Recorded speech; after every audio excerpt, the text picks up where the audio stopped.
School district is firing two married teachers who they say filmed sexually explicit content on school grounds. The district says that the husband and wife were making content for the subscription site OnlyFans. You've got to be joking, right?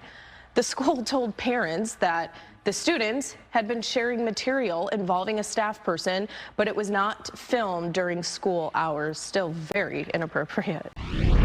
For joining us on this Saturday morning.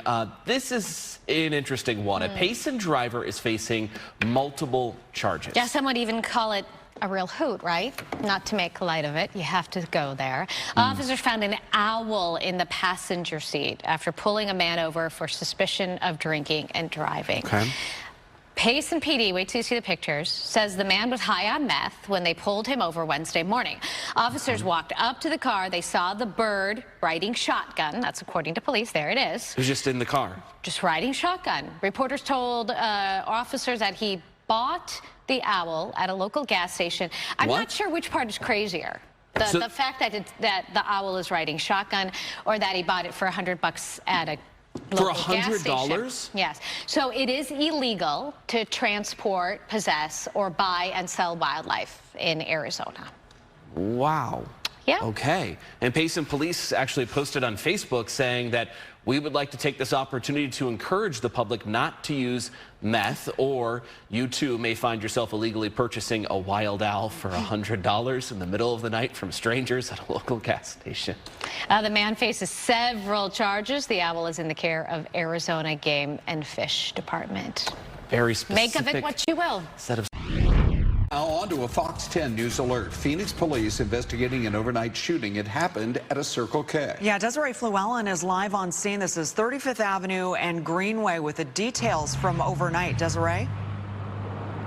Yes, this is the Circle K right there on the corner, and there are a lot of other local businesses nearby, but I'll step out of the way and we can zoom in here. So at this time, it looks like most of the Phoenix Police patrol vehicles have left. The crime scene response unit is now gone, but they still are not seeming to let people inside, so it's a little bit confusing. They had taken down the tape, and now there's a few vehicles blocking the driveway there, so not sure if this is open for business just yet, but people are pulling in and kind of pulling out. What we do know as far as what happened here is that around 1:30 this morning, there was a shooting. So the Circle K was getting a delivery of food and, whatever other items to fill the store. And the clerk also walked inside, but a man followed him in, and he tried to tell him that the store wasn't open just yet. But from there, some sort of fight ensued, and that led to the clerk pulling a gun on that man. He did shoot him, and that man is now in the hospital in critical condition. So at this time, Phoenix police are monitoring his situation and his condition to see if it worsens or gets better, and then they'll determine how to handle this investigation from there. But at this point, back out here live, you can see those two vehicles there, kind of that darker gray car and the white car. It's blocking this entrance, and some folks have been driving around. It looks like maybe they're allowing folks to get gas, but then people are walking up to the door and kind of turning around really quickly. So that is the situation out here, you guys. Of course, when we get more information, we'll be sure to pass that along to you. So make sure you're following us here on Fox 10. We'll send it back to you guys. Okay.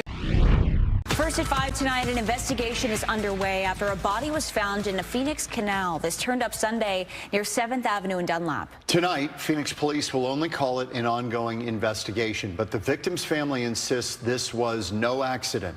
Fox 10's Brian Webb joins us live with the latest. Brian.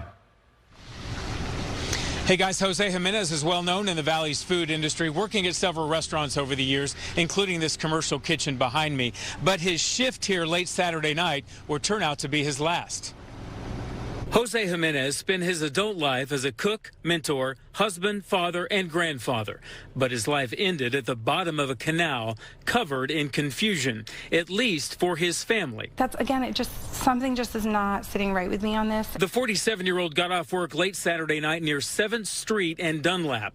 Texting his wife he was riding his bike back home, his usual mode of transportation. But minutes turned to hours, and Jose never showed up. getting my dad home. Get him home. The next morning, as word spread and a makeshift search party took shape, Jose's body was finally found in a canal near 7th Avenue and Dunlap. Jose's wife says that's not his normal route home. Plus, his expensive bike and cell phone are still missing. He was my hero. He was my dad. You know, so like when I hear stories that, you know, he was like a grandpa figure to the community and everything. He just cared about everyone. Police say they see no signs of foul play, but Jose's family sees questions everywhere they look. And now they want answers so they can start to find peace. He doesn't want, you know, us as a family to hurt and to fight over this, and we are trying our best to maintain composure and honor him the best that we can. Several restaurants plan to honor him as well with fundraisers that are coming up. There's also a GoFundMe page. We have information to all that at fox10phoenix.com. Live in North Phoenix, I'm Brian Webb, Fox 10 News. Investigation ongoing after 2 teenagers were shot outside of an apartment complex. It was 3:45 this morning near 35th Avenue and Northern. Police say the teens were sitting outside the apartment complex. There was someone who walked up unknown to them and shot them. Both of them were hit, but were able to walk home and then call police. They were taken to the hospital, expected to be okay. No word yet on a possible suspect.